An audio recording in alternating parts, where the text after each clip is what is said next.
हे future doctors, आज एक बड़ी अहम बात आपको बतानी है और वो ये है कि अगर दो स्टूडेंट्स हों जिनकी एक जैसी तैयारी हो, उन्होंने उनके एफएससी में मार्क्स भी बराबर हैं, मैट्रिक में मार्क्स भी बराबर हैं, एंट्री टेस्ट की तैयारी भी उन्होंने सेम इंस्टीट्यूशन से की है और सेम अप्रोचेज अडॉप्ट की हैं एंट्री टेस्ट की तैयारी के दौरान, तो सिर्फ एग्ज़ाम रूम में बैठ के अगर वो अपने टाइम को डिफरेंटली मैनेज करते हैं तो उनके स्कोर में रिमार्केबली डिफरेंस जनरेट हो सकता है।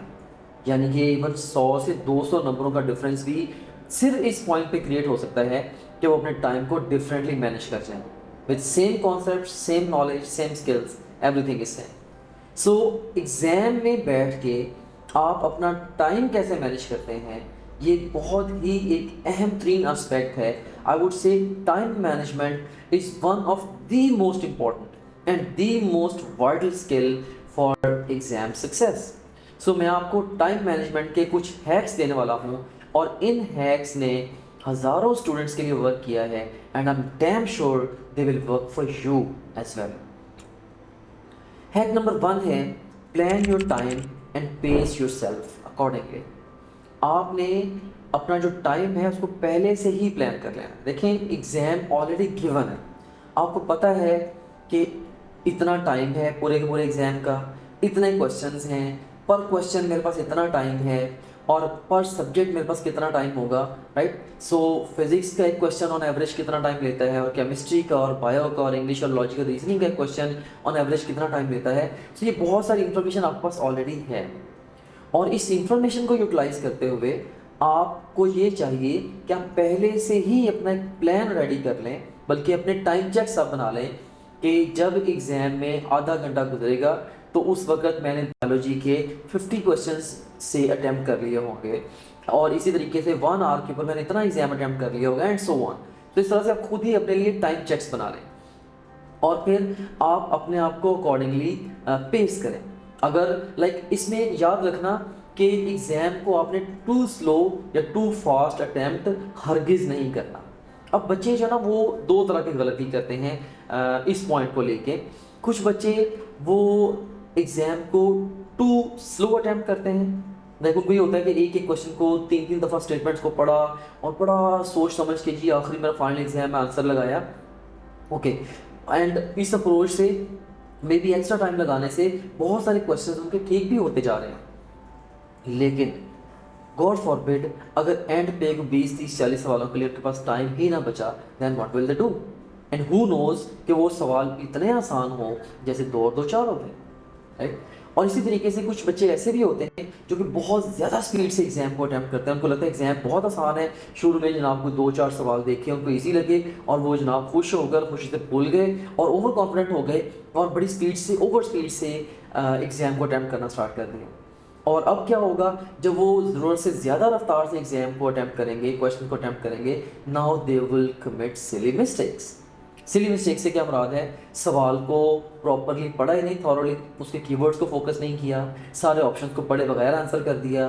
कई दफ़ा क्वेश्चन का आंसर किसी और क्वेश्चन के आंसर शीट पे किसी और क्वेश्चन के सामने लगा दिया, पूरे की पूरा जो कॉलम है उसको शिफ्ट कर दिया। सो बड़ी फंडामेंटल और सिली किस्म की मिस्टेक्स बच्चे कर जाते हैं जब वो ज़रूरत से ज़्यादा रफ्तार से एग्ज़ाम को अटैम्प्ट करते हैं। मैं एक सिंपल एग्जाम्पल की मदद से भी आपको समझाता हूँ। जस्ट इमेजिन करें कि आपने 3 आवर्स में साहिवाल से लाहौर जाना है और लाहौर का जो डिस्टेंस है साहिवाल से वो ऑलमोस्ट 250 किलोमीटर है। Now you tell me, how is the idea of driving your car towards Lahore at the speed of 40 kilometers per hour?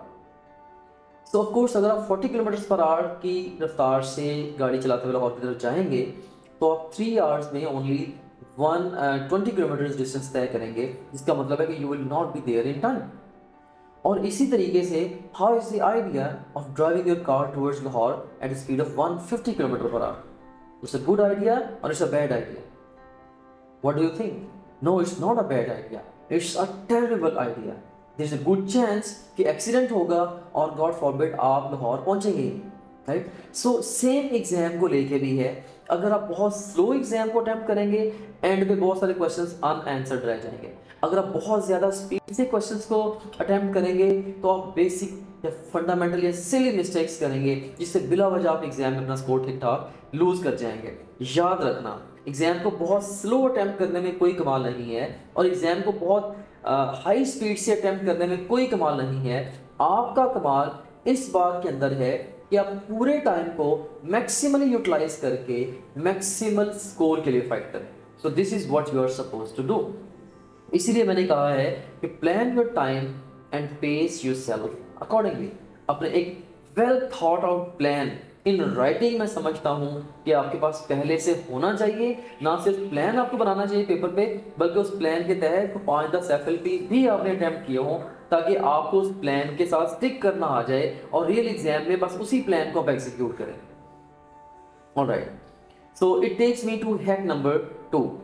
अब हैक नंबर 2 क्या है? Attempt easier subjects first then tackle the harder ones. अब जो आसान मज़ामीन हैं उनके questions को पहले अटेम्प्ट कर लें, राइट, और फिर आप मुश्किल की तरफ जाएं। इसमें generally like exception are always there, लेकिन जनरली ये जो मैं आपको सीक्वेंस देने लगा हूँ ये मोस्ट ऑफ द स्टूडेंट्स के लिए ये बेस्ट सीक्वेंस है। लेकिन अगर आप ये समझते हैं कि डिफिकल्टी के अकॉर्डिंगली आप इस सीक्वेंस को एडजस्ट करना चाहते हैं अपने हिसाब से, तो आप इसको एडजस्ट भी कर सकते हैं। जैसे मोस्ट ऑफ द स्टूडेंट्स को फिजिक्स बहुत मुश्किल लगती है। अगर आप कहते हैं कि आपको फिजिक्स बहुत ही आसान लगती है, maybe you can bring it to the start, right. लेकिन जनरली ये जो सीक्वेंस मैं आपको दे रहा हूँ it works for most of the students. इसमें सबसे पहले मैं एडवाइस करता हूँ कि आप बायोलॉजी को अटैम्प्ट करें, उसके बाद फिर केमिस्ट्री को, और फिर फिजिक्स को, और उसके बाद फिर इंग्लिश, और लास्ट पे जाके लॉजिकल रीजनिंग को अटैम्प्ट करें। और इसमें ऐसा करने से फ़ायदा क्या होगा? देखें, एक जनरल सी बात है कि बायोलॉजी का जो एक क्वेश्चन है, लाइक चूंकि स्ट्रेट अवे बड़े शॉर्ट टू दी पॉइंट किस्म के क्वेश्चन होते हैं एंट्री टेस्ट में, तो बायोलॉजी का जो क्वेश्चन है वो मे बी 20 से 25 सेकंड लेगा। लाइक उसको सॉल्व करने में आपको 20 से 25 सेकंड लगेंगे। इसी तरीके से केमिस्ट्री का क्वेश्चन ऑन एवरेज 30 से 35 सेकंड ले जाएगा, और फिजिक्स का जो क्वेश्चन है मे बी वो 1 से 1.5 मिनट ले जाए। इसी तरीके से जो इंग्लिश का क्वेश्चन है और लॉजिकल रीजनिंग का क्वेश्चन है वो भी 1 मिनट से ज़्यादा टाइम ले सकते हैं।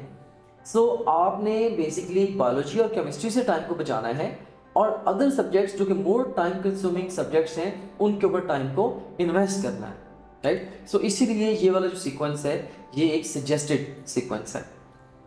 And it takes me to hack number 3। और हैक नंबर 3 ये बहुत ही अहम हैक है। वो ये है कि answer easy questions first and then tackle the harder once.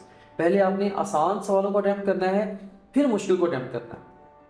अच्छा, ये जो पॉइंट है इसको बहुत ही सेंसिबली और वाइजली आपने यूज़ करना है, और उसके लिए इस पॉइंट को सेंसिबली और वाइजली यूज़ करने के लिए जो स्ट्रेटजी मैं आपको देता हूँ वो है साइकिल स्ट्रेटजी। अब साइकिल स्ट्रेटजी में आप 3 या इससे ज़्यादा साइकिल्स में पेपर को सॉल्व करते हैं। इसमें फर्स्ट साइकिल में आप क्या करते हैं? You attempt the easy questions and skip the difficult questions. And यहाँ पे एक अहम बात मैंने ब्रैकेट में लिखी है, without wasting any time on those questions. देखिए, आप फर्स्ट करें कि पेपर अटेम्प्ट कर रहे हैं, अब जो क्वेश्चन आपको आसानी से आ रहे हैं, स्ट्रेट वेब क्वेश्चन को पढ़ते जा रहे हैं और आसानी से उनके आंसर्स को आप फाइंड कर पा रहे हैं, ओके, अब उनको अटेम्प्ट करते चले जाएं। अब अगर फर्स्ट करें कि कोई क्वेश्चन आपको मुश्किल लगता है, आपने इसे एक फिजिक्स का क्वेश्चन है, मे बी फर्स्ट गो में आपने उस क्वेश्चन को रीड किया और आपको लगता है कि बस ये क्वेश्चन थोड़ी देर में लगाऊंगा तो सॉल्व हो जाएगा, और ऐसा like you just keep on thinking I am just at the verge of solving the question, और आप फिजिक्स के एक क्वेश्चन के ऊपर मे बी टाइम लगा देते हैं 2 से 3 मिनट, और यही काम आप 5 से 10 सवालों के साथ कर देते हैं। अब आपका पूरे का पूरा एग्जाम जो वो स्ट्रेस में आ जाएगा, राइट। क्यों? क्योंकि ऑन एवरेज एक क्वेश्चन के लिए आपको मिलने हैं 40 सेकंड रफली। आप समझ लें कि लाइक फर्स्ट गो में ये स्ट्रॉन्ग एडवाइस है, if any question any MCQ on your MDCAT it takes more than 40 seconds, right. So either pick your best answer और move to the next question. पहली दफा में आपने 40 सेकंड से ज्यादा टाइम किसी भी सवाल को नहीं देना। Once again I would like to repeat कि पहली गो में आपने 40 सेकंड से ज़्यादा टाइम किसी भी क्वेश्चन को नहीं देना। जो आसान सवाल आपको आ रहे हैं उनको अटेम्प्ट करते जाओ, और जो मुश्किल लग रहे हैं उनको आप स्किप करके आगे चले जाओ, राइट। और मे बी आप जो मुश्किल क्वेश्चंस हैं उनको आप क्वेश्चन पेपर के ऊपर मार्क भी कर सकते हो। मार्क करने से मुराद ये है कि वहाँ पे से आपको जो क्वेश्चन डिफिकल्ट लग रहा है, इजी क्वेश्चन वो है जिसमें आपने स्ट्रेट में क्वेश्चन पढ़ा, आपको आंसर आ गया, जो आपको क्वेश्चन डिफिकल्ट लग रहा है, मे बी आपको जस्ट 2 ऑप्शन में कंफ्यूजन है, आप उस क्वेश्चन के क्वेश्चन नंबर के साथ छोटा सा डॉट लगा दो। और जो क्वेश्चन आपको वेरी डिफिकल्ट लग रहा है, आप क्या करो, अपने क्वेश्चन पेपर के ऊपर ही आप जो क्वेश्चन का नंबर है उसके साथ छोटा सा क्रॉस लगा दो। वेरी डिफिकल्ट से मुराद मेरी ये है, इसमें 4 ऑप्शन में या 3 ऑप्शन में भी कंफ्यूजन है, राइट। तो अब आपने इजी को अटेम्प्ट कर लिया और जो डिफिकल्ट क्वेश्चन थे उनके साथ डॉट लगा दिया और जो वेरी डिफिकल्ट थे उनके साथ क्रॉस लगा दिया। इजी तो चलो उसके स्कोर आपको इंशाल्लाह मैक्सिमम मिल जाएगा। अब जो डिफिकल्ट और वेरी डिफिकल्ट क्वेश्चंस हैं, इनमें से ज़्यादा चांसेस ये हैं कि जो डिफिकल्ट क्वेश्चंस हैं वो आपके ठीक होने के चांसेस वेरी डिफिकल्ट की निस्बत ज़्यादा हैं। सो पहले साइकिल में इजी क्वेश्चन अटेम्प्ट कर लें, फिर सेकंड साइकिल में डिफिकल्ट और थर्ड साइकिल में जो वेरी डिफिकल्ट क्वेश्चंस हैं अब आप उनको भी अटेम्प्ट कर दें, जो भी आपके लेफ्ट ओवर क्वेश्चंस हैं उनको अटेम्प्ट कर दें। सो इस तरह से मल्टीपल साइकिल्स के अंदर आप अपने एग्जाम को अटेम्प्ट करेंगे और इस तरह से आपको इंशाल्लाह मैक्सिमल चांस मिलेगा मैक्सिमल स्कोर लेने के लिए। और इसका एक बहुत बड़ा फ़ायदा ये भी होगा कि देखें कि से 60 to 70% क्वेश्चंस आपको एग्जाम में इजी लगेंगे और से मैं कहता हूँ 70% इजी लगेंगे, 20% आपको डिफिकल्ट लगेंगे और 10% वेरी डिफिकल्ट लगेंगे।